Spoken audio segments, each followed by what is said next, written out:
Winter is coming, musim dingin datang lebih awal dan kita sudah berada di dalamnya saat ini. Kita semua terinformasikan bahwa di dalam tahun 2023 ke depan nanti akan ada winter, yaitu inflasi, resesi, stagflasi, dan bagaimana menghadapinya. Kalau itu untuk individu, banyak yang sudah mendapatkan solusinya. Kalau untuk bernegara, bagaimana? Faktanya, dalam masa winter, ada satu hal yang pasti dan ini terbukti dalam catatan sejarah ekonomi dunia bahwa di masa winter tersebut terjadilah the wildest money transferring atau pertukaran kekayaan yang luar biasa besarnya berpindah tangan dari manusia satu ke lainnya, dari perusahaan satu ke perusahaan lainnya, dari negara satu ke negara lainnya. Inilah peluang yang akan kita ambil, bukan hanya untuk survive tapi juga untuk berjaya. Apa yang harus Indonesia lakukan atau setidaknya ide apa untuk pemerintah saat ini agar pertumbuhan ekonomi cepat dan kemakmuran tercapai dengan growth lebih dari 7% setahun.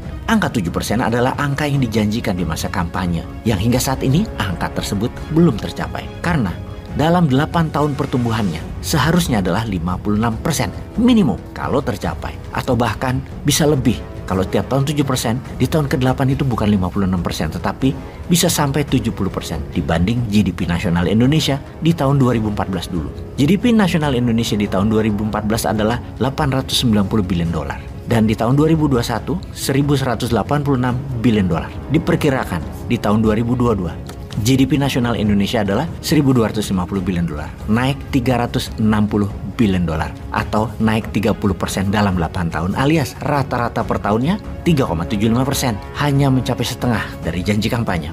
Wis, ora usah dibanding-bandingkan dengan negara lain. Ini mau kita ukur dari janji kampanyenya saja. Jadi masih ada 2 tahun lagi yang ini harus kita bantu. Penting ini membantu negara. Caranya bagaimana? Kita fokus pada 20% hal yang memberikan 80% pertumbuhan. Kita pasti tahu atau kenal bisnis apa atau industri apa yang memenuhi hukum Pareto ini, yaitu 20% yang memberikan 80%. Kita sederhanakan apa itu hukum Pareto.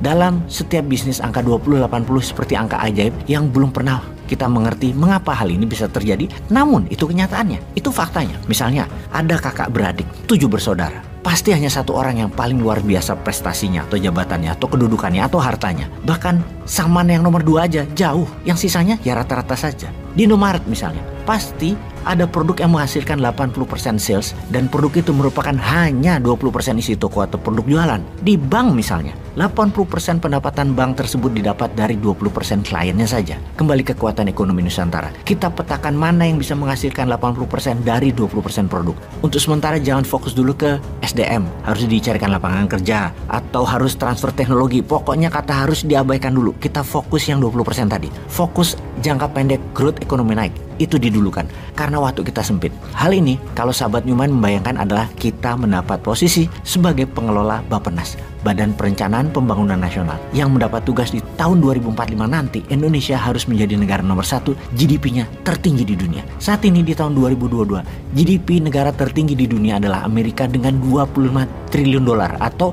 25.000 billion. Kita pakai angka triliun saja. Indonesia saat ini adalah 1,2 triliun, nomor 16 dunia. Data itu hampir 24 kali Amerika saat ini lebih kaya dari Indonesia. Diperkirakan di tahun 2045 Amerika GDP-nya adalah 40 triliun dolar, Tiongkok 50 triliun dolar, India 43 triliun dolar. Jadi kalau Indonesia mau menjadi nomor 1, Indonesia harus melebihi Tiongkok, melebihi 50 triliun dolar alias naik 50 kali dalam 23 tahun ke depan. Jadi kita menengok kekuatan nasional Indonesia. Kita lihat kekuatan Indonesia saat ini adalah wilayah tropisnya, gunung berapinya, dan curah hujannya. Tuhan sudah memberikan karunia air dan lahan subur dari sononya untuk Indonesia. Maka perkebunan bisa menjadi target utama jangka pendek untuk menaikkan GDP nasional Indonesia dalam 2 tahun ke depan. Tanam tanaman jangka pendek seperti jagung, tebu, singkong, tujuannya satu, Indonesia raja etanol. Kawasan di wilayah Sulawesi, Papua adalah wilayah yang cocok untuk tanaman ini, khususnya tebu.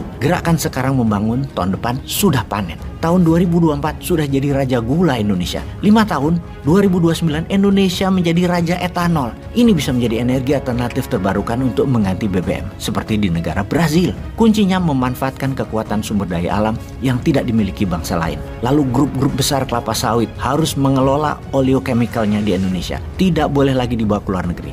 Dengan jumlah kapasitas produksi sawit yang saat ini 37 juta metrik ton, katakanlah harganya saat ini adalah $700, bisa meningkat menjadi $1.200 setelah menjadi bisnis turunan yang kita kerjakan. Dengan jumlah yang sama, tadinya revenue minyak sawit nilainya 350 triliun per tahun, dalam 2 tahun akan naik menjadi 550 triliun karena bisnis hilirisasi oleochemical. Artinya naik 60% revenue dan growth pertumbuhan Indonesia langsung jadi 7% dan stabil dalam 2 tahun ke depan. Hanya menggerakkan sawit dan perkebunan, hanya memanfaatkan alam subur dengan debu vulkanik plus hujan tropis khatulistiwa yang hanya ada di Indonesia. Jujur, ini berkah tak terhingga dari Tuhan.